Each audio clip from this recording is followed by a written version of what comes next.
A long time ago, I dated a girl. Oh God. Who, I've been referring to her quite a bit lately. It's the same one, the one who's 3/4 Vietnamese. Oh, her? Okay. Yeah, for whatever reason, she was super into Antony Bourdain. To this day, I don't know why. A lot of people love Antony Bourdain. But she wasn't like a cook. She was But you can live vicariously through his show. That's fair. Yeah. All I'm trying to say is she wasn't like a chef type person. She was very basic. Yeah. A basic B, as we like to say. Very pedestrian, as we like to say. No offense. She was really obsessed with Antony Bourdain, and so I went and bought his book. I read the first several chapters of one of his books. I don't know how many books he put out, but whatever I read, he made being a chef sound like you were a rock star. Yeah. I was like, whoa.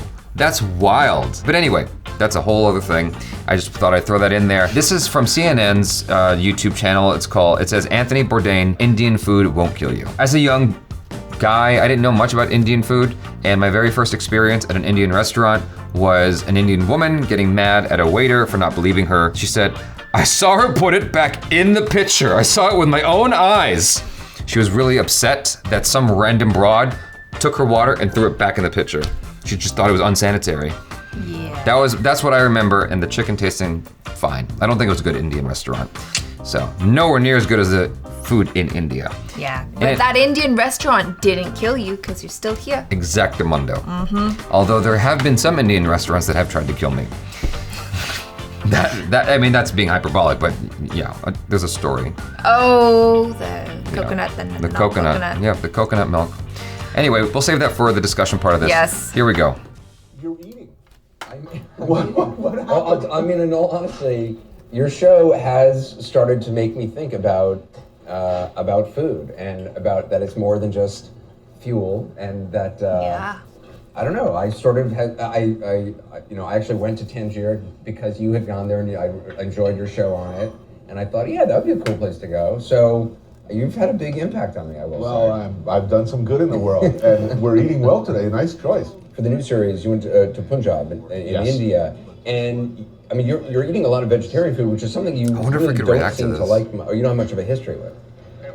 You know, India and Punjab in particular, that's a place that I could happily eat vegetarian for quite some time without really noticing it, and just enjoy it. The food's so proudly prepared. I'm hungry. The textures are varied. It's colorful. It's spicy. It's delicious. You know, Indian vegetarian culture is very old and very rich. You also, I mean, you're eating a lot of stuff in like sort of on the street, like stalls. You go to a Sikh festival.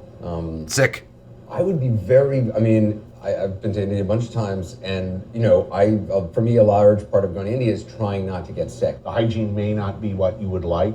Yes, there is an overwhelming likelihood that you will indeed spend a little extra time on the thunder bucket, but it won't kill you. It won't poison you. You are far more likely, in my long experience on the road, to get ill at the hotel buffet.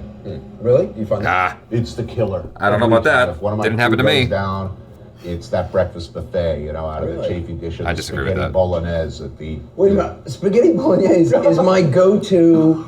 That is my we didn't safe eat that. food. We were in Ukraine. I insisted my entire crew eat nothing but spaghetti bolognese. We had spaghetti bolognese basically 3 times a day for a week. Hey, Raji, how bad can you mess up a bolognese? After work, what do you think we should do? Let's go. I feel we should go out for some nice bolognese. But you know what else I'm thinking at the major hotel? As you're putting the 3-day-old bolognese mix at room temperature into a slowly heating steam table. That does not sound good. Unlike the street stall, where they're going to see their customer the next day and the next and the next and the next because they're neighbors. You eat your bolognese, they figure, worst case scenario, you're slamming shut like a book on the plane on the way home. You're not coming back tomorrow saying, I think your bolognese is a little old. Wow, this really destroys my safe food. This is like my safe word. You say bolognese, I say vector. Vector, I don't get that. I don't, yeah. Well, in any case, the best eggs I've ever had in my life was at an Indian hotel. Yes, the Kohinoor Hotel in Mumbai. Oh my God, that chef! I went back over and over and over. I'm like, can I have another? I'm sorry, I'm so sorry. It fresh. Can I have another one? Can I just one more, and he's happy to do it. Yeah, he's happy. no one else was like eating the omelet. He was so happy that I was into it. He's like, sure, whatever you want. When I go back to India, I'm hoping that chef still works at that hotel just so I can get those eggs because they were really, really good. That's the thing. Like I remember is the most like food is a big association, a big memory for me of like places I want to go back to for whatever reason. Because food is such an important part of culture, and I think like Antony Bourdain made a really great point. Coming from the West, there is this preconception that like, oh no, street food is really dirty. Well, it got you sick. And it did get me sick, but did I die? No. No. Like you said, I was just on the toilet for a lot of the time, and it wasn't comfortable, but it's fine. I got sick like once. The food was really great. Right. So no, you're right. I don't regret it, and I have a fun story to tell. Right. Yes. It wasn't fun for me. No. But yeah, no, you're right. It didn't kill you. It's just that you have to sort of build that extra several days in of, well, this is the work I'll be doing when I'm dying a little bit.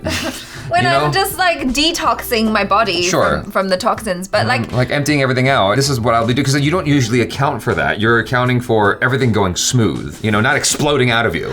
So, you know what I'm saying? Yeah. No, I mean, but like the worst food poisoning I ever got was from a restaurant. I was so ill, I was hospitalized. When did that happen? When I was like 11 years old. You went to India when you were 11? No. Not in India. This was in Thailand. Oh, when I was like 11 or 12. We're not talking about Thailand. We're talking about India. But it's kind of the same, It's like, I didn't die.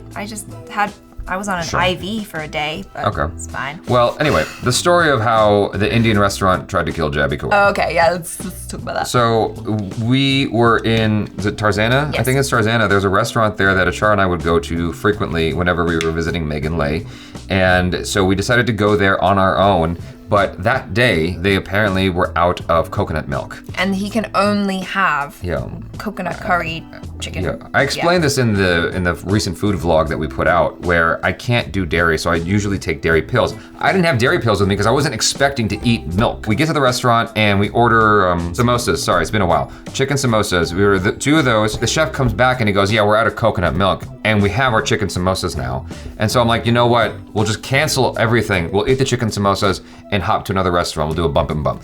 And so, you know what I'm saying? And so, why is that so amusing? No, it's just because a bump and a bump. Yeah. A bump and bump. Like, it's just a funny term. And so, what happens is the guy goes, okay, hold on.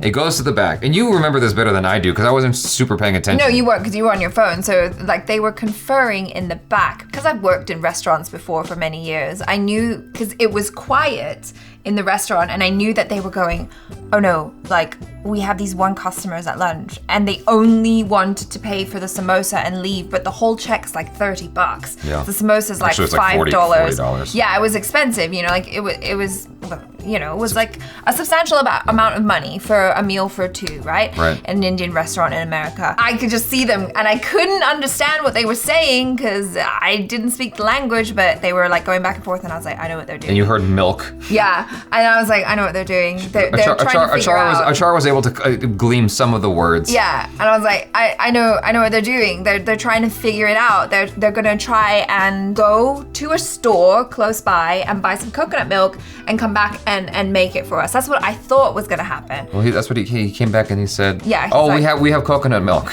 Yeah. That's all he said. I was like, oh really? Yeah. Really? You have Okay, cool. Yeah. So they brought out the coconut chicken curry, which wasn't coconut. It was just milk. Milk. Yeah. They're like, oh yeah, it's coconut. Yeah. Yeah. For the next day and a half, I was on the toilet. It was not a good situation. It's just so uncomfortable. It's just kind of, in a way, humiliating. Even when you're by yourself, it's humiliating. It's not fun. Yeah. It's just like, why, God? Why? What the heck kind of design was this, God? Yeah. It's just not fun. I never went back to that restaurant. And I like the food there.